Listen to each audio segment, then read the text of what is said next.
ನನ್ನ ಕೆಲಸ ಕಿತ್ಕೋತೀನೋ? 100 washing machine ತಂದು ದೊಡ್ಡ ಡ್ರೈ ಕ್ಲೀನಿಂಗ್ ಶಾಪ್ ಇಟ್ಟು ಊರಲ್ಲಿರೋರ್ ಬಟ್ಟೆನೆಲ್ಲ ನನ್ನ ಅಂಗಡಿಗೆ ಬರೋ ತರ ಮಾಡಿ ನನ್ನ ಅಂಗಡಿ ಮುಂದೆ ನೀನು ಕವಳೆ ಎತ್ತಂಗ್ ಮಾಡ್ಲಿಲ್ಲ, ನನ್ನ ಹೆಸರು ವಾಷಿಂಗ್ ದಾದಾ MBBS ಅಲ್ಲ. ನಂದೇನು ಕಿತ್ಕೊಳಕ್ಕಾಗಲ್ಲ, ಹೋಗಲ್ಲ.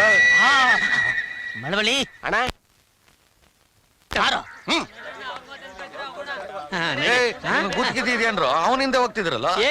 ದೇವ್ರ ತೋರ್ತೀನಿ ಅಂತ 100 ರೂಪಾಯಿ ಕೊಟ್ಟಿದ್ದಾನೆ ಕಣೆ ಅವನು. ಅವನೇನ್ ತೋರಿಸ್ತಾನ ಪುಟ್ಕಾಸಿ? ದೇವ್ರ ತೋರ್ಸಿಲ್ಲ ಅಂದ್ರೆ 200 ರೂಪಾಯಿ ವಾಪಸ್ ಬರಕ್ ಕೊಡ್ತೀನಿ ಅಂತ ಹೇಳಿದಾನ ಅವನು. ಹೌದಾ? ಹಂಗ ನಾನು ಬರ್ತೀನಿ. ಮದ್ವೆ ಆದವರಿಗೆ ಮತ್ತೆ ಮಕ್ಕಳಿಗೆ ಮಾತ್ರ ದೇವ್ರು ಕಾಣಿಸುತ್ತೆ ಅಂತೆ. ನಿನ್ ಮದ್ವೆ ಆಗಿದ್ಯಾ?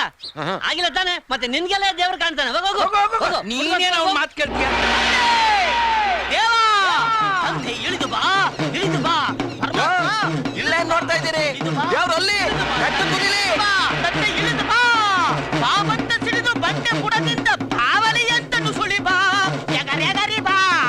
ಎಷ್ಟು ಬಿಡಯ್ಯ, ದೇವ್ರನ್ನು ಕಾಣ್ತಾನೆ ಇಲ್ಲ. ಲೋ ಶಿಷ್ಯ, ತಗೊಳ. ದೇವ್ರನ್ನ ನೋಡಕ್ ಅದೃಷ್ಟ ಇಲ್ದೇ ಇರೋರ್ನೆಲ್ಲ ದುಡ್ಡು ಕೊಟ್ಟು ಕಳಿಸ್ತಾ ಇರೋ. ಓಡ್ಸೋ ಓಡ್ಸೋ. ಪರಮಾತ್ಮ, ನಿನ್ನ ದರ್ಶನ ಮಾಡ್ದೆ ಅರ್ಧದಲ್ಲಿ ಹೋದವ್ರಿಗೆ ಮಧ್ಯರಾತ್ರಿ ನಾಗಪ್ಪ ಮನೆಗೆ ನುಗ್ಗಿ ಎದೆ ಮೇಲೆ ಕೂತ್ಕೊಂಡು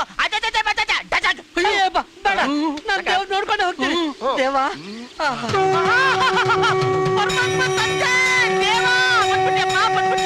ಅಯ್ಯೋ, ನೀನ್ ಬಂದೇ ಬರ್ತೀಯ ಅಂತ ಹೇಳಿದ್ರು ಈ ಕೋತಿ ನನ್ ಮಕ್ಳು ನಂಬ್ತಾ ಇಲ್ವಲ್ಲಪ್ಪ. ತಂದೆ ತಂದೆ, ನೀನ್ ಭಾನುವಾರ ಫ್ರೀ ಅಂತ ನಂಗೆ ಚೆನ್ನಾಗಿ ಗೊತ್ತ ತಂದೆ. ನಮ್ಮಿಬ್ಬರು ಬಾಂಧವ್ಯ ಏನು ಅಂತ ಇವತ್ತಿನ ಮಕ್ಳಿಗೆ ಹೇಳ್ತಂದೆ. ಹೇಳ್ಬಿಟ್ಟೆ. ನಿನಗೇನಾದ್ರು ದೇವ್ರು ಕಾಣ್ತಾ ಇದ್ದಾನೇನು? ಇಲ್ವಲ್ಲ ದೊಡ್ಡ, ದೇವರೇ ಕಾಣಿಸ್ತಾ ಇಲ್ಲ. ಎಲ್ಲ ದೇವ್ರ ಕಾಣಿಸ್ತಾ ಇಲ್ಲ. ಪರಮಾತ್ಮ, ಏನಪ್ಪ ಯಾರಿಗೂ ಕಾಣಿಸ್ಕೊಂತಾ ಇಲ್ವಂತೆ? ಏನಂತಪ್ಪ?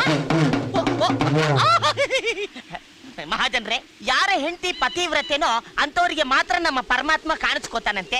ಯಾರ ಹೆಂಡತಿ ಪತಿವ್ರತೆ ಅಲ್ವೋ ಅಂತ ಗಂಡಂದ್ರಿಗೆ ನನ್ನ ಪರಮಾತ್ಮ ಕಾಣಿಸ್ಕೊಳ್ಳಲ್ಲ ಅಂತ ಈಗ ತಾನೇ ಮೆಸೇಜ್ ಮೂಲಕ ಪಸರ್ ಮಾಡುವನೆ. ದೇವ್ರು ಚಿಕ್ಕ ಅಲ್ಲಳ ದೇವ್ರು ಪರಮಾತ್ಮ, ಮೆಸೇಜ್ ಕೊಟ್ಟಿದ್ದಕ್ಕೆ ಥ್ಯಾಂಕ್ಸ್ ಗುರು. ಹಂಗೆ ನಿಂತ್ಕೋರು ಎಲ್ಲ ನೋಡ್ಕೊಂಡ್ಬಿಟ್ಟೆ. ನಿಂಗಿರ ತಲೆಗಿಲ್ಲ ಕೆಟ್ಟಾಯ್ತಾ? ಅಲ್ಲಿ ದೇವ್ರೆ ಕಾಣ್ತಾ ಇಲ್ಲ. ಗಟ್ಟಿಯಾಗಿ ಹೇಳ್ಬಿಡು, ಎಲ್ರು ನಿಮ್ಮಮ್ಮನ್ ತಪ್ಪು ತಿಳ್ಕೊತಾರೆ. ಕಾಣಿಸ್ತಾನೆ, ಹೆಂಗೆ ಹೇಳಿ ನಾನು? ಕಾಣಿಸ್ತು